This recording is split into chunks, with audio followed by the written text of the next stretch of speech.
पाल गौतम जो दिल्ली सरकार में मंत्री थे, उनके पास 4-5-6 विभाग हुआ करते थे।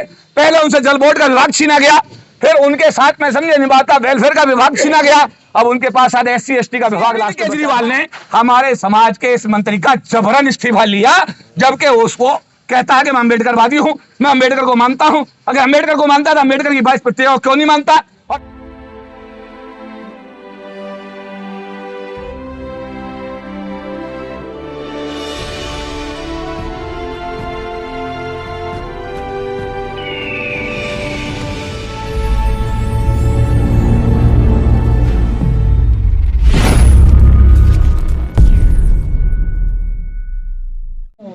देखिए, कोशिश तो की थी 2022 में भी छक्का मारने की।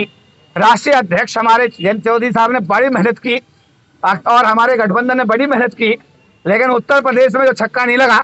मैं समाज के सहयोग से ये कहूंगा, देशवासियों के सहयोग से ये कहूंगा कि 2024 में हम सब लोग मिलकर के गठबंधन की सरकार बनाने के लिए कोई कसर बाकी नहीं छोड़ेंगे। समाज को कैसे समझाएंगे इस बारे में? देखिए, हमारा समाज तो आप ये मान के चलिएगा कि जब दिल्ली में चुनाव होता है और झाड़ू का चुनाव चिन्ह एक आदमी लेने में कामयाब हो जाता है, तो झाड़ू से ही लोग प्रभावित हो जाते हैं और उसको इतना समर्थन देते हैं कि 70 में 67 सीटें उसे दी, जो दुनिया का सबसे बड़ा लोकतंत्र का एक इतिहास बना दिया।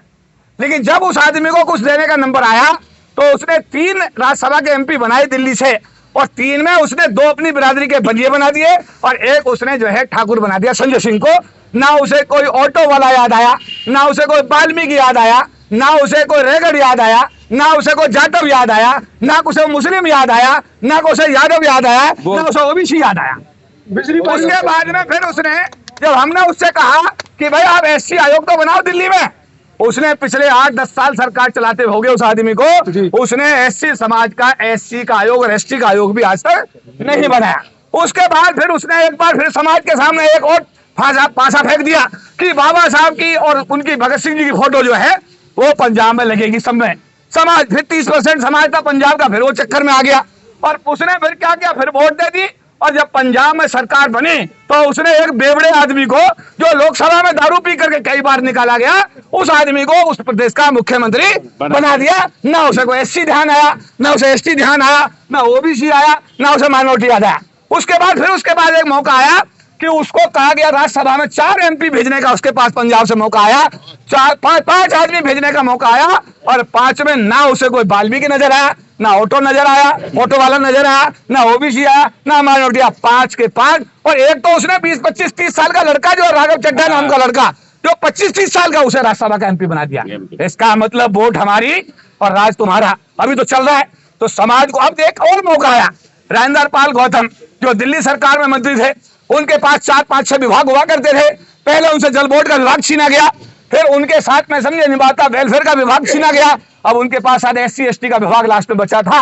और उसमें भी उनको कोई अधिकार ऐसा नहीं था। इवन बाबा साहब अम्बेडकर ने जो भवन बनाया रानी झांसी रोड पर, उस भवन के हमने कहा कि इसका जीर्णोद्धार करो, इसके लिए 100-200 करोड़ सेंक्शन करो।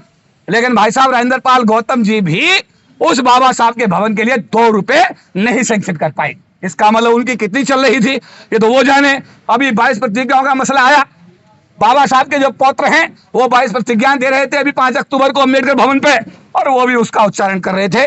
इतनी सी बात पर कुछ राजनीतिक पार्टियों ने बवाल किया और उसको आधार मान करके इसी अरविंद केजरीवाल ने हमारे समाज के इस मंत्री का जबरन इस्तीफा लिया, जबकि उसको कहता है कि मैं अम्बेडकरवादी हूं, मैं अम्बेडकर को मानता हूं। अगर अम्बेडकर को मानता तो अम्बेडकर की 22 प्रतिक्रियाओं क्यों नहीं मानता, और मानता है तो उसने इस मंत्री का इस्तीफा क्यों लिया। अब मंत्री की भी बात सुनते हैं, अबे तूने इस्तीफा दिया क्यों, तुझे बर्खास्त करता है वो इंतजार करता है, उसने भी इस्तीफा दे दिया। और जब हमारे रेवंत जी ने उससे पूछा, पत्रकार जो DNN के हैं, तो कहता है राजनीतिक सवाल है। अरे तू MLA है नहीं है, भाई तू MLA है नहीं है, तू राजनीतिक है नहीं है। और आज भी वो कहता है मेरे मंत्री, मेरे चीफ मिनिस्टर, मेरे केजरीवाल जी और मेरी पार्टी। तो अगर वो पार्टी का आदमी है तो मैं कहना चाहता हूं, समाज को स्पष्ट करना चाहता हूं, ये समर्थन जो दिया है समाज ने बाबा साहब की 22 प्रतिज्ञाओं के लिए दिया है, ना KP चौधरी को दिया है, ना राजेंद्र पाल गौतम को दिया है। 97 में भी समाज ने जो आरक्षण विरोधी आदेश आए थे उनको समर्थन दिया था। उस समय उदित राज को गलतफहमी हो गई थी कि यह समर्थन उसको दिया है, और सारा देश जानता है कि उदित राज की क्या स्थिति है। और अगर राजेंद्र पाल गौतम को गलतफहमी है तो ये गलतफहमी निकाल देनी चाहिए। ये बाबा साहब की 22 प्रतिज्ञाओं का समर्थन है, किसी व्यक्ति विशेष के लिए नहीं है। समाज तो बड़ा भोला है, फ्री की बिजली फ्री का पानी पी रहा है और सड़क पर नहीं उतर रहा है। देखिए, मैं कहना चाहता हूं समाज के लोगों से समझ लें, केजरीवाल जी अपने पिताजी के घर से आपको 5 पैसे नहीं दे रहे, अपनी पत्नी जो उनकी IRS थी उसके वेतन से पैसे नहीं दे रहे। अरविंद केजरीवाल जी इस दिल्ली की जनता के टैक्स से जो पैसा आ रहा है वो उसमें बांट रहे हैं, तो अपनी जेब से कुछ नहीं दे रहे हैं, पब्लिक का पैसा पब्लिक में बट रहा है। इसलिए पब्लिक इसको एहसान ना समझे कि केजरीवाल अपनी जेब से कुछ दे रहे हैं, ऐसा बिल्कुल नहीं है, ये हमारा पैसा है। देखिए, मैं याद दिलाना चाहता हूं, जब इस देश में कोविड आया था, कोई यहाँ पे सेब बेचने वाला ठेले पर नहीं दिखाई दिया, कोई आदमी कारपेंटर अपना काम नहीं कर रहा था, कोई आदमी सब्जी नहीं बेच रहा था। देश की आर्थिक स्थिति माइनस में चली गई थी। इसका मतलब देश को बनाने में जो आदमी ईंट ढो रहा है, जो सड़क बना रहा है, जो सब्जी बेच रहा है, जो आदमी कारपेंटर का काम कर रहा है, ये लोग इस देश की इकोनॉमी को, इस देश की अर्थव्यवस्था को सुधारते हैं।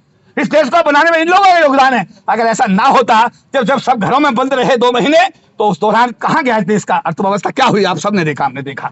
इसलिए अगर आपको कोई कुछ दे रहा है तो आप पे एहसान नहीं कर रहा, आप इस देश की व्यवस्था, आर्थिक व्यवस्था को ठीक कर रहे हैं, इस देश की इकोनॉमी को मजबूत कर रहे हैं, इस देश को बनाने में आपका योगदान है।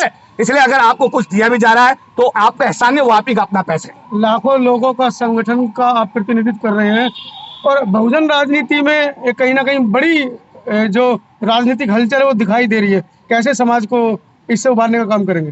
देखिए, समाज समझदार है, समाज अभी मायावती के विरुद्ध जाने को तैयार नहीं है। समाज बहुत समझदार है। देखिए, मैं एक बात कहूंगा, हिंदू मुस्लिम कब तक, मैं रूस की बात करता हूं, रूस में जार शासन था, वहां पर जो है लोग, जब भूखे नंगे लोग रूस के जार के किले के बाहर आए तो पूछा कि ये कौन लोग हैं, कि ये भूखे नंगे लोग हैं, इन्हें क्या चाहिए, इन्हें ब्रेड दे दो, इन्हें रोटी चाहिए, इन्हें ब्रेड बांट दो, ब्रेड थी नहीं, और रूस में क्रांति हुई और व्यवस्था बदली। हिंदू मुस्लिम कब तक और भारत पाक कब तक? आम आदमी अगर गैस सिलेंडर की बात करता है तो गैस सिलेंडर तो सस्ता होना चाहिए, पेट्रोल तो सस्ता होना चाहिए, आम आदमी को खाने के लिए चाहिए, मिलनी चाहिए। और अगर ये चीजें नहीं मिलेंगी तो कब तक हिंदू मुस्लिम का कार्ड और भारत पाक का कार्ड कब तक काम करेगा, मुझे नहीं पता। लेकिन आम आदमी को ये सब चीजें चाहिए। और जहां तक बहुजन समाज की बात है, बहुजन समाज बहुत समझदार है, ये बाबा साहब की संतानें हैं, ये सब चीज को समझ रहे हैं। जो आदमी समाज की बात करेगा, जो समाज को आगे ले जाने की बात करेगा, अपने निजी स्वार्थों को त्याग करेगा, काशीराम का फॉलोवर होगा, बाबा साहब का फॉलोवर होगा, समाज किसी व्यक्ति के साथ नहीं बल्कि ऐसे व्यक्ति का साथ देगा। 19 में सर 3 पार्टियों का गठबंधन था लोकसभा चुनाव में, 24 में भी 3 पार्टियों का होगा या 2 पार्टियों का होगा? देखिए, ये फैसला लेने के लिए मैं सक्षम नहीं हूं, मेरे राष्ट्रीय अध्यक्ष इसमें फैसला लेंगे। और जब पार्टी की मीटिंग होगी और राष्ट्रीय महासचिव के रूप में अगर उसमें मेरी कोई भागीदारी होगी तो समाज की बात मैं पार्टी के सम्मुख अवश्य रखूंगा। कोई चुनावी जिम्मेदारी मिलने वाली है आपको? कोई चुनाव आ रही है? ये राष्ट्रीय अध्यक्ष का बिल्कुल उनका फैसला है, अगर वो जिम्मेदारी देंगे तो उसको निभाएं। इशारा हुआ है कुछ? ठीक है, इशारा तो अभी राजेंद्र पाल गौतम वाले मामले में मैंने कहा कि उन्होंने तो यहां तक कहा कि राजेंद्र पाल गौतम को अगर कोई तकलीफ है तो उन्हें हमारी पार्टी में उनका स्वागत है, आप उन्हें कहिए हमारी पार्टी में आए, हम उनको सम्मान स्वाभिमान के साथ में पार्टी में काम करने का अवसर देंगे। तो ऐसा अवसर तो है। और 3 राष्ट्रीय पदाधिकारी मेरे साथ, प्रबोध कुमार जी जो मायावती जी की सगी बहन के बेटे हैं, पारिवारिक सदस्य हैं, उसके बाद आज राष्ट्रीय लोकदल के राष्ट्रीय सचिव बने हैं। ओपी सागर साहब पूरे उत्तर प्रदेश के हर जिले में IPS के रूप में, आप कहीं एडिशनल SP, कहीं डिप्टी SP, कहीं SP, कहीं SSP, कहीं IG DIG, पूरे प्रदेश में रहे हैं।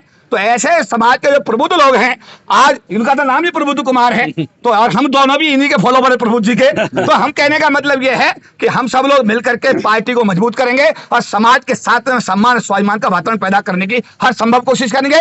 माननीय बाबा साहब अम्बेडकर, माननीय काशीराम का सपना पूरा करने में हम तीनों साथी अपने समाज की सलाह लेकर, अपने समाज की सलाह मशवरा लेकर के कोई अपने समाज को कभी निराश नहीं करेंगे और समाज की कसौटी में हमेशा खरा उतरने की हर संभव कोशिश करेंगे। आप किन बातों को लेकर समाज के बीच जाएंगे, क्या बातें देंगे समाज को? समाज के बीच बाबा साहब अम्बेडकर और महात्मा गांधी के बीच जो पुनः पैक्ट हुआ था 1932 में, हमारा कहना, हमारे पास व्यापार नहीं, हमारे पास कृषि एग्रीकल्चर लैंड नहीं, हमारे पास रोजगार नहीं, हमारे पास सरकार की नौकरी की वजह से हम लोग गरीबी की रेखा से ऊपर आए थे। और आज जिस तरह का वातावरण बना है, जिस तरह की स्थिति बनी है कि सरकार के क्षेत्र में नौकरी नहीं और निजी क्षेत्र में आरक्षण नहीं, हमारा कहना सरकार से यह है कि अमेरिका का जो प्रिंसिपल ऑफ डाइवर्सिटी का सिद्धांत है, उसके तहत आप पूरे देश में जो रोजगार पैदा हो रहे हैं उसमें हमारे समाज के लोगों को हमारी आबादी के हिसाब से रिप्रेजेंटेशन दीजिए।